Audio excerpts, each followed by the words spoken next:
In America, we love a good election. It's a chance for our voices to be heard, for us to choose the leaders who will shape our future.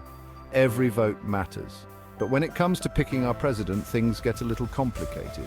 We don't just have a simple national count. Instead, we use something called the Electoral College. Now, the Electoral College isn't some fancy school for politicians. It's a system, and it's been around for centuries.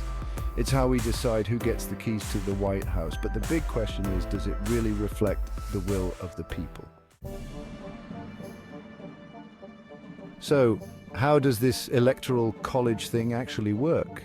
Think of it like a game of electoral chess. Each state gets a certain number of electors, kind of like points.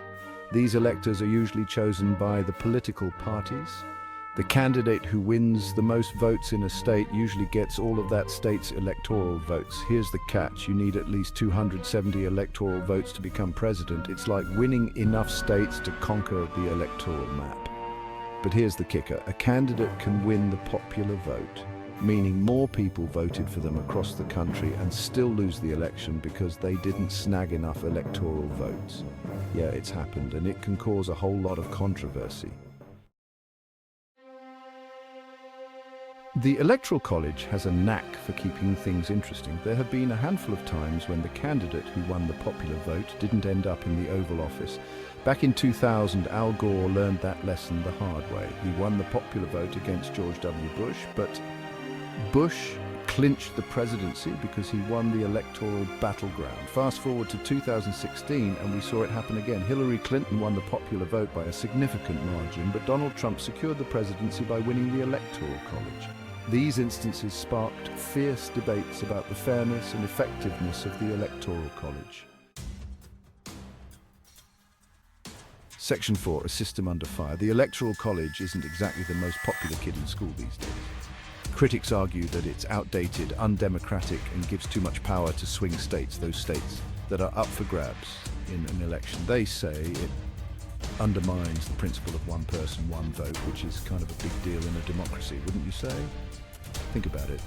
Your vote might carry more weight in a smaller state than in a larger one. It's like playing a video game where some players get extra lives just because they live in a certain place. Not exactly fair, right? This has led to growing calls for reform, with some folks suggesting we ditch the Electoral College altogether and just go with a straight-up national popular vote. Section 5. The Great Electoral Debate. Now, not everyone is ready to toss the Electoral College in the trash. Supporters of the system argue that it plays a vital role in our democracy.